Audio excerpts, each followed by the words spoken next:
Hello, ladies. I'm Elif Köse, and this is Confidence Leads to Success.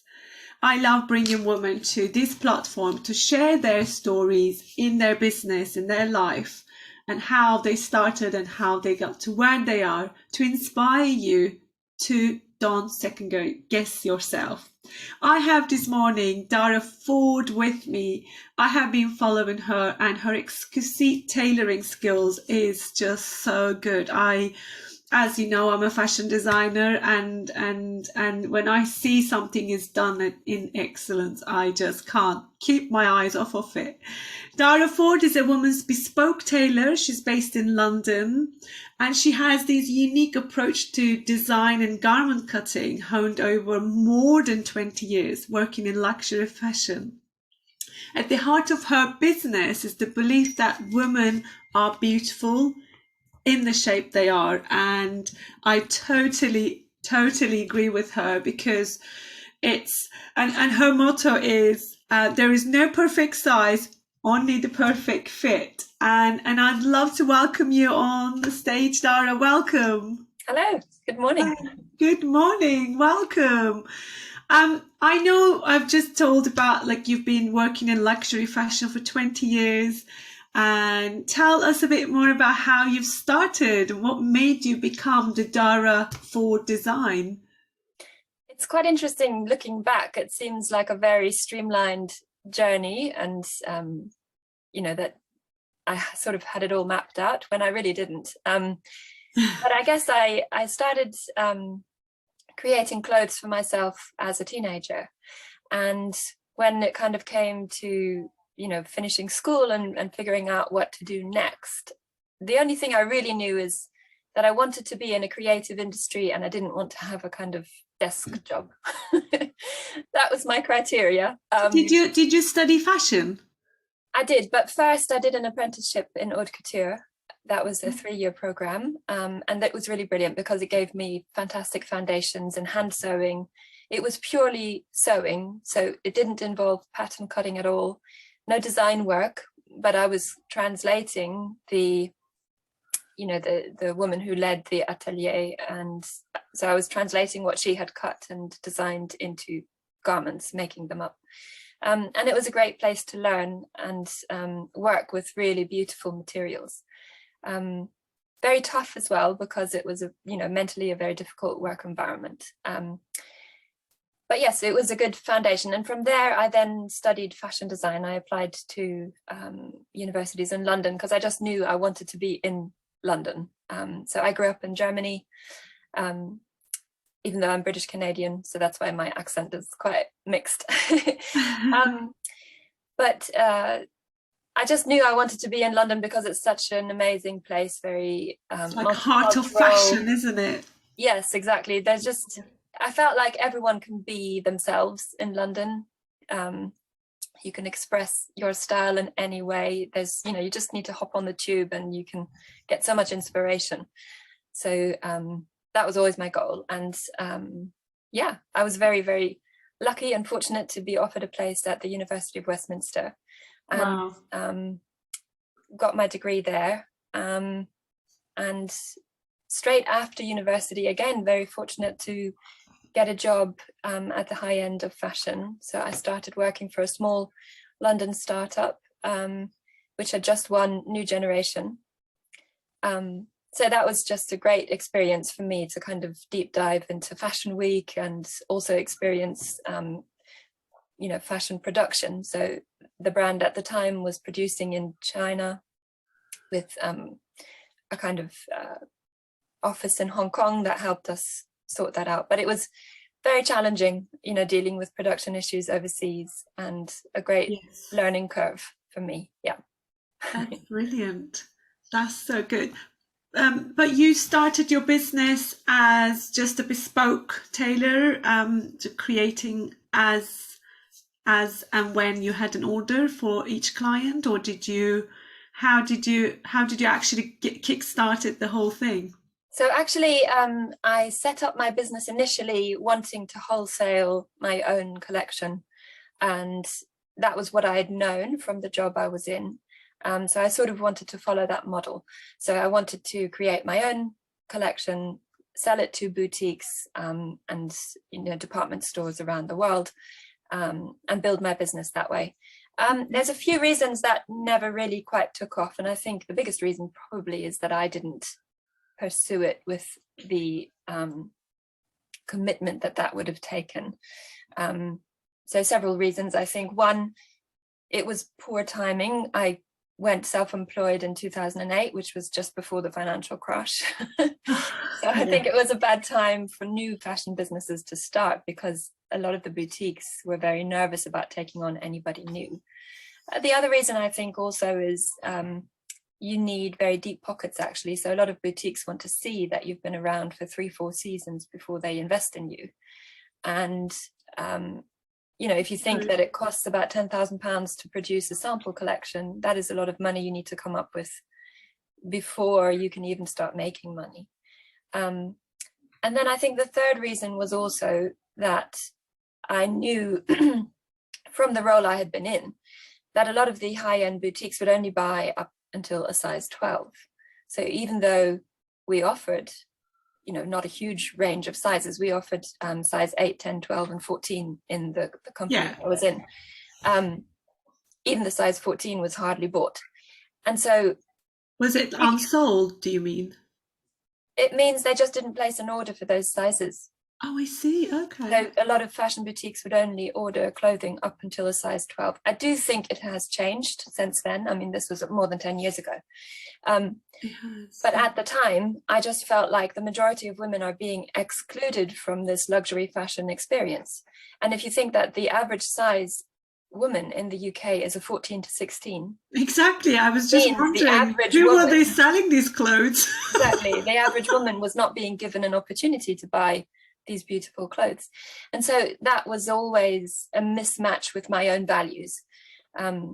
Because, I was raised a feminist. I really care about women's issues. And I think self-worth and how you feel about yourself and body image and those things are, very important. Very important, and I think as women, those are things we're confronted with from a young age. And on a personal level, I've seen how my sisters struggled with their body image and, going on diets and feeling bad about how they look. That just doesn't feel right to me. So I think there was also that part of me that didn't want to really push into that world, because I was not happy with how they were reinforcing these problems by not offering larger sizes. I like that. So that's what made you go into the bespoke route, I guess, gradually. Yes. Which I love. I mean, if you haven't experienced just yet having something bespoke made, I'd like to invite you, because it's a different feeling on the fit. Really, having something that fits you perfectly. Yeah. And I think it's that journey of being able to make decisions about things. And so, I think you mentioned at the beginning, my motto is that there's no perfect size, there's only the perfect fit. Exactly. And that's really at the heart of what I believe. So I think the most beautiful moment for me is when my clients look at themselves in the mirror and see themselves in a different way. Maybe for the first time in their life, they have something that fits them perfectly, and they suddenly realize, I can look beautiful the way I am. I don't need to go on a diet to fit into. And how much confidence that gives them, that individual, having that right fit, the right color. It's so important. Oh, this is so good. You're talking my language, Dara. I know. I always enjoy seeing your posts as well. I did feel like there's just a connection. And what I love about you is that you're so supportive. We're sort of in the same space, but you don't view this as competition. There's enough space for, I learn from you. We learn from each other. I love your style. I love the way you explain the designs. I mean, I want to share these, if you don't mind. Dara has just launched her ready-to-wear collection.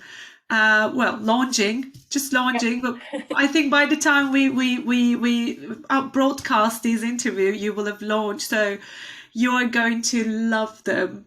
Every piece is beautiful. I want them suits myself. Well, it's two styles to begin with, because, you know, as I mentioned, it's a huge investment to kind of create luxury fashion, because I can't help but work with good materials. So that all kind of adds up. And what was really important to me as well, I think, you know, fashion is really an industry that is built on the exploitation of women. So I did not want to go for cheap overseas manufacturing, because if it's cheap to us in money terms, it's expensive on a human level. And so I wanted to produce local in, you know, a factory or with a manufacturer where I can visit, where I can see what the working conditions are like. And I found a really fantastic London manufacturer who are just brilliant, and they work with a lot of younger designers, but also established London Fashion Week designers. And you know, they have excellent, highly skilled workers. They pay them a fair wage. They have a really beautiful, airy working space. It's lovely. So it's not a sweatshop, you know, it's not hidden away, and it's transparent, and that was really important to me. But all of that, of course, adds up, and you know, it's not a cheap well, the product. thing is, what happens is when you put a price on something that is that valuable, because you're not actually paying just for an outfit. It's a service that is provided within your values, and they are absolutely beautiful. I love the shirts, the color choices that you've got. I mean, I really love them. Thank you. Yes, and I mean, the special thing about it really is the printed silk lining that I'm using in the jackets, which has over 20 quotes by women throughout history. And so I wanted to use that in the jackets, because then I feel like those women have got your back. You know, it's your own sisterhood that you can carry with you. And especially if you're a woman working in a male-dominated environment, and maybe you're the only woman in the room, you can bring the wisdom and the wit and, you know, the inspiration of these women with you. I love they've that. done remarkable things in history, and, you know, they succeeded against all the odds. And it just kind of is there as a reminder that we can do great things too. I love that. I mean, this is one of the biggest reasons why I created these interview series with women who inspire me, and we will continue to inspire one another, and it never ends. And I love that how you have it as a lining in your jackets to give them that extra support, to say, I've got you on my back. Because knowing that somebody else has done something for us, I feel so honored to be in this journey and on a mission to make a difference in female world, and be part of that activity. And you know, that's why the lining includes one quote from my eldest daughter. So she was inspired to write her own sentence when she saw me choosing quotes to feature. And for me, that also is the perfect link to the next generation, because we are where we are because of everything that the women, you know, in the past have achieved. But we have a role to play for the next generation to make the world a more equal place. And so her quote kind of reminds us that we can, you know, make the world a better place. What is her quote? It's act like a rose, shine like a star. Oh, I love that. She was 7 when she wrote it, but the more I think about it, the more I like it, because to act like a rose, you know, roses are beautiful, but they're very hardy. They can even bloom in winter. They have thorns. They know how to defend themselves. Yeah, I love it. They come in so many different varieties, you know, no two are the same. And yeah, so it's remarkably profound, I think. I think so. For a 7-year-old, you are doing a good job there, Dara. Oh, so good, so good. I'm going to ask you something, and I know a lot of our listeners are women in business, or who don't try, ladies, just do it, who want to start their own businesses, but they seem to be second guessing themselves when it comes to especially creative industry. As you said, it's very capricious. Fashion is a difficult market to be, and there is so many aspects to it. And just like you mentioned, finding the right manufacturers, finding the right price point, finding the right colors, finding the right fabric suppliers. It can be actually quite a challenging journey, and I'm sure you faced some of that yourself. Would you share any of the challenges that you faced and how you found the joy at the end of it? It is very difficult. And I think the biggest learning for me is that things always take much longer than you think. And to make your peace with that to a certain extent. You have to accept that things will happen when they're meant to. And that is sometimes not the time plan you have in your mind. And you need to just accept that. And I think, I'm very, very good at overthinking. Don't overthink. Is that what you're saying? Yes, don't overthink things. Just do it. I think I'm learning this. Done is better than perfect. You can't figure out everything. At some point, you just have to take a leap of faith and go for it. And whatever happens, you will learn from it. If it goes well, brilliant, the things you've done worked out. And if it doesn't work out, then you just need to kind of throw your hands up and say, how interesting. That didn't work. Why? But there might be a reason why, isn't it? Sorry? There might be a reason why it hasn't happened the way you wanted, because there might be a better way or better opportunity for you. Yes, but you probably don't reach those learnings unless you have a go.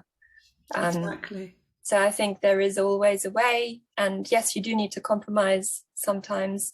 But yes, the only way to try it is to go for it. Exactly. And that's kind of the point where I am right now with the ready-to-wear. Will it be a success? I don't know. It will be a success. I can see that. It's such beautiful collection, and it's so beautifully designed and all points thought for. I mean, to be honest, what sold it to me, having those women on my back when I'm wearing my jacket, it's so profound. I love it because I grew up in a male-dominated society. And I felt as a young woman, my voice was not heard. I felt the need to actually leave my country. To ended up being here in the UK. Not that I planned to stay here. I just came here to learn English. And opportunities came, and opportunities are always there. And we just need to keep looking at them and see them. And having something that is designed like your beautiful pieces, that is designed to actually give women confidence, to let them know that they're worth that quality.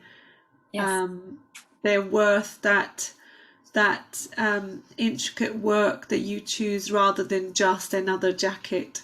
It's just to remind when it is. I mean, I'd love you to give little tips. I know this, but I'd love you to give from your voice, because I love the way you explain things. How could one spot a high quality, good quality garment? Because sometimes brands are not always selling you good products, like high-end brands. I won't name and shame them, but you can end up buying really badly made, very expensive designer piece. Yes, it's true. I think the first point is just the fabric, to feel it. I guess it comes with experience, the more you feel something that is really beautiful, if you've ever picked up a beautiful silk blouse, the way that feels is so different to a polyester blouse, it certainly does. So the fabric quality is the first point, I think. And that is something you can definitely feel, I would say. You can also see it, it shimmers in a different way, or the drape of the cloth is different. The other thing to look for is, if you feel over the seam allowances, if they're deeper, then it's usually a better quality garment, because it means, there's more scope for letting it out. So if you're looking in the back of trousers, for example, if they have 3 or 4 centimeter seam allowances, it means they can be let out. Whereas, cheap fashion will only have 1 centimeter because it saves on fabric. So that's another way to check. And I guess the finishing as well, you know, are hooks sewn on well or not, and the little details like that. And another good place to look at are things like zips, you know, what quality zip has been used. You know, brands like YKK or Opti or something, they do really well make a difference. Otherwise, you're buying a garment where the zip will break after a couple of weeks, and that will just be very annoying. Yeah. Yeah. I love that. Yes. So the quality is very important. I always say the quality over quantity for a lot of my clients. Yeah, but I do appreciate it's such a minefield. And I think now as well with sustainable fashion, that term is used everywhere and it actually means very little because there's no legal definition for what sustainable should mean. Everybody uses it. Yeah. Everybody uses that term without any commitment or explanation for what that really means. Yeah. And the truth is, the only sustainable fashion is the clothing you already have in your wardrobe. Everything else actually is not very sustainable. But I think, you know, there are choices you can make, but it is difficult. You know, there's no kind of fast rule of thumb. You might think, well, natural materials are surely better than synthetic materials, but then cotton uses an incredible amount of water in its production and pesticides. So cotton, although it's a natural material, is not very eco-friendly at all unless you buy organic cotton. So, you know, you do really need to do your research to understand these things. That's true. But I do think if you buy better, you know, and buy less, at least you're making more considered choices and you're absolutely sure you're going to wear something for a long time. And Livia Firth, who is the founder of Eco Age, she has a kind of very easy rule that you can follow. It's called the 30 wears rule. So if you're out shopping, only buy things that you are absolutely 100% confident that you will wear at least 30 times. 30 times. I like that. And that is just a really easy way to remember things, because 30 times, it really makes you think, and it stops you from buying those sort of unnecessary one-off yes, there's kind of impulse buys that you make, you know, a fashion especially coming to the Black Friday. Yes. Well, and sales in general, you know, it's so easy to get tempted by, oh, this is you know, a really good bargain, but if you're only going to wear it twice, is it really? So I think 30 wears, that's a really good rule to live by. It is true. I mean, our listeners might say, God, these two fashion designers who make their living from selling their clothes and they're telling us not to buy clothes. Yes, I'm sure what they're thinking now, but what we're trying to say, I mean, women have been adorning themselves, human being adorning themselves from ancient years. It's never going to end. We want you to dress up. We want you to feel good in your clothes. But what we're really saying is buy quality, buy things that you're actually going to use and wear, and then be able to actually leave as a heirloom to your family, rather than just wear it 3 times, 4 times and put it in a charity bag, because giving it to charity doesn't finish your responsibility, because at some point you're going to pay the price of that cheap garment that you bought in your life. If not you, it will be your grandchildren. Don't you think, Dara? Yeah. I mean, we donate things to charity shops, but the bulk of things that get donated actually end up in landfill because they cannot be resold even in charity shops. Exactly. So it's, you know, for us, it's out of sight, out of mind, but the problem doesn't go away. Yeah. So I would say, yes, buy the best you can afford. You know, I often think how crazy it is. When my mother was a student, she used to make her own clothes because that was cheaper than buying them off the rack. Now we have the complete opposite. Just to buy a meter of fabric is more expensive than buying a completed, finished garment. Yeah. And so we have completely devalued the skill it takes to make a piece of clothing. So in what I see is, though, it's not the garments being disposable. I think we're disposing the human who's behind that, who Yes, makes them. absolutely. Yeah, we don't value the skill it takes to make these things. We don't value the time it takes. I had this kind of epiphany yesterday. We talk about fast fashion, and it implies that these things are fast to make. They're not. They're not. You know, making a t-shirt, even a simple t-shirt, They take as long as it takes. Yeah, I mean, of course you can make time savings when you're producing in bulk. Of course you can. But just to put this in context, if I was to make a t-shirt from scratch, it would easily take me an hour and a half. Yeah. That is a very simple t-shirt. Exactly. Pretty much 2 pieces, front and back, and a sleeve. Yeah, so if we think about how much that takes, and we can buy a t-shirt for a couple of pounds, that is just insane. Exactly. It breaks my heart when someone comes into my boutique in Brighton and looks at a price of my wool jacket that is lined with 100% hand printed Indian cotton. 100% wool as Hainsworth wool. I'm only telling you because I know you know the quality of these pieces. Yeah. And then they would say, wow, how much? God, your prices are so expensive. I could pick up one of those in Zara or Bershka. I'm sorry to say their names for this price. And I just think, no, you couldn't buy the same product. You might buy a jacket, looks like that, but it's not the same product because the person who made that actually gets paid very fairly. And I pay myself fairly. And when you're pricing, when you're buying something, it's a two-way thing. I mean, as you know, I coach fashion businesses and startups. And when it comes to pricing, they always think of the customer, how much they're going to pay. But you've got to think of yourself. It's got to be two ways. The only way to sustain a business, you have to think of yourself. How much? Is it fair for both ends? Yeah.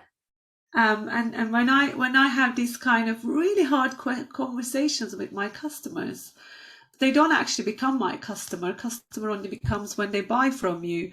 These passing by trade, I should say. When they say that, I just feel I don't get disheartened. I just know they don't know the difference. Yes, they don't value what is in front of them. They don't have the knowledge to. They don't, and this is why I feel like it's almost our responsibility slowly actually educate them, because I know with my whole heart that they will then value it if they knew the difference between why that brand has sold that same similar looking garment at that price, but my one isn't.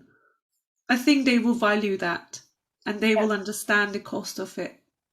Because we don't just put £500 onto a piece of jacket because we just want to make £495. That jacket didn't cost £5. Like you said, a meter fabric costs here in the UK as much as you would buy a whole suit in another high street shop. Yeah, I mean, if you look at the fabric compositions as well, you can already see where the differences are. You know, and even fairly high-end brands, they still use mixed fibers and so on. They don't use 100% wool, or it will be maybe 60% wool and 30% something else. So it's important to educate yourself, to have an interest in these things. What I want to say, actually, Dara, I don't know if you would agree, but what I want to say is I am a fashion designer and I have been in this business well over 12 years now, and I have worked with sublime to ridiculous pieces in my hand because I have started my journey as an alteration. But we are learning too.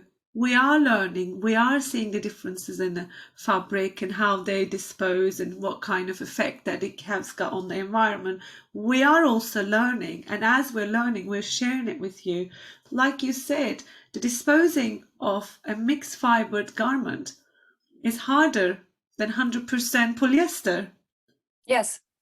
And in fact, I think that is, now, big companies like H&M and Zara and so on, they're offering these recycling schemes. So you can bring your old clothes and put them in a bin in the store, and you get a voucher actually to buy something new. I actually think these schemes are very flawed, because they suggest that all the garments you give them will be recycled. In fact, most of them will not, because only the 100% polyester ones can be recycled into a new garment. Everything with a mixed fiber, at the moment, there is no technology to split those fibers apart. Right. So they cannot be recycled. They might then donate them to charity, but again, most of those will go to landfill. So they're still just perpetuating the idea that, oh, you know, you can shop for new things guilt-free. Yeah. And I think it's very clever on their part, but it's not really. It's a great marketing Yes. way, but yeah, I get it. Oh goodness, we could talk about this subject for hours, can't we, Dara? I know, and it gets a bit depressing, doesn't it, when you think about No, it? we love it. We love it. We want you to dress up. We want you to dress yourself and make yourself feel good. But what we really are here to say is, don't buy into dressing cheap. Don't be selfish when you're purchasing. Think of the person who's behind it. Well, and I think valuing what you have. So, you know, if one issue I often see, if you've bought something from the high street and you then need to have it altered to fit you better, quite often people will say, well, I don't want to pay that for the alteration. That costs more than the garment costs me. Yeah. But I think you need to look at it differently. Don't compare it to a high street garment price. If you're having something altered to fit you, you're then comparing it to a made-to-measure piece of clothing, which probably will cost more.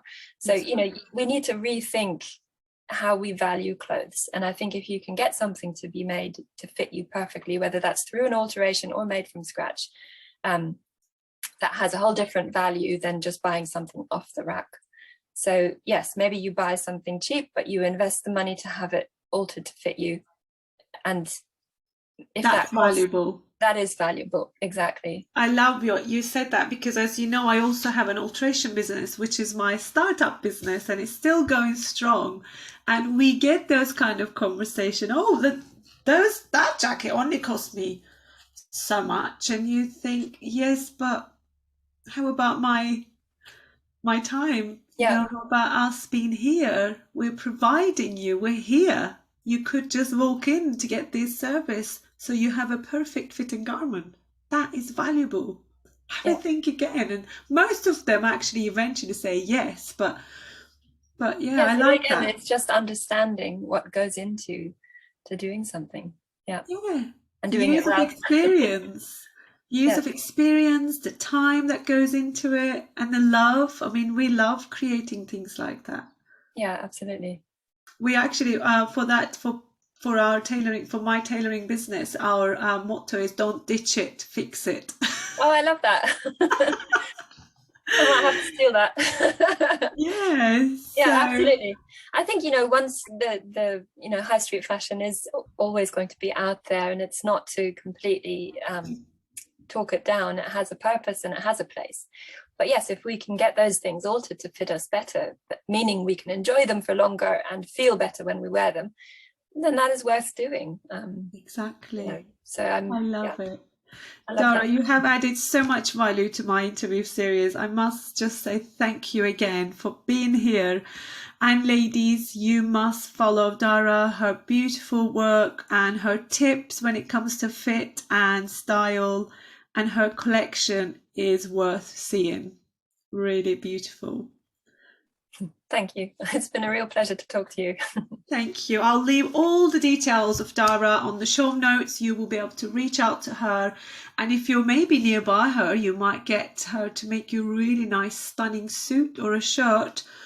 And you also do virtual. Yes.